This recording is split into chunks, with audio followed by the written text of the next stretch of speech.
একবার এভাবে চিকেন কষা বানিয়ে দেখুন, আশা করি খুব ভালোই লাগবে খেতে। চলুন রেসিপিটা দেখে নিই। আমি চিকেনগুলো ভালো করে ধুয়ে অনেক সময় রেখে দিয়েছিলাম জল ঝরানোর জন্য। তারপর একটা পাত্রে চিকেনগুলো নিয়ে ওর মধ্যে টক দই আর লবণ দিয়ে এটাকে আধা ঘন্টার জন্য ঢেকে রাখবো, ঢেকে রাখবো। তারপর একটা মশলা বানিয়ে নেবো। দেখুন কড়াইতে তেল দিয়ে তার মধ্যে কুচানো পেঁয়াজ, ধনে, গোলমরিচ, লঙ্কা, কাজু বাদাম, কুচিয়ে রাখা আদা দিয়ে ভালো করে নেড়েচেড়ে এটাকে পেস্ট বানিয়ে নেবো। আপনারা এই রান্নাটায় চাইলে আলু দিতে পারেন, আবার নাও দিতে পারেন। আমি আলু দিয়েছিলাম যেহেতু বাড়িতে বাচ্চা আছে। আলুগুলো ভেজে তুলে নিয়ে ওই তেলেই আমি গোটা গরম মশলা, শুকনো লঙ্কা ফোড়ন দেবো, দিয়ে ওর মধ্যে কুচিয়ে রাখা পেঁয়াজ দেবো।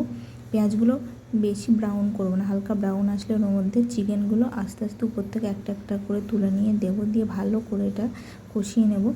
এটা একটু ভাজা ভাজা হয়ে গেলে ওর মধ্যে আমি আদা রসুনের পেস্ট দেবো, দিয়ে যতক্ষণ না আদা রসুনের কাঁচা গন্ধ যাচ্ছে তত সময় আমি চিকেনটাকে ভালো করে কষিয়ে নেব।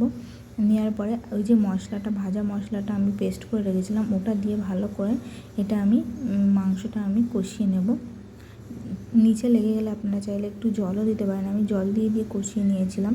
তারপর ওর মধ্যে কষানো হয়ে গেলে ওর মধ্যে হলুদ গুঁড়ো, কাশ্মীরি লঙ্কার গুঁড়ো, মিট মশলাটা দিয়ে ভালো করে মাংসটা কষিয়ে নেব। নিয়ে আলুগুলো দিয়ে দেবো, দিয়ে ভালো করে নেড়ে চেড়ে আমি আলুগুলো সিদ্ধ হওয়া পর্যন্ত চিকেনটা কষিয়ে নেব, রান্না করে নেব। আর বেশি না, আমি সামান্য জল দিয়েছিলাম, যেহেতু আমি কষা করব চিকেনের পাতলা ঝোল করব না, কষা করবো, ওই জন্য সামান্য জল দিয়েছিলাম যাতে আলুগুলো একটু ভালো করে সিদ্ধ হয়।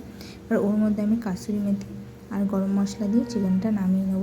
এটা খেতে খুব সুন্দর হয়েছিল। আপনারা একবার বাড়িতে ট্রাই করে দেখতে পারেন, আশা করি আপনাদের ভালো লাগবে। যদি রেসিপিটা ভালো লাগে একটা লাইক আর সাবস্ক্রাইব করে চ্যানেলটার পাশে থাকবেন। সবাই ভালো থাকবেন আর সুস্থ থাকবেন।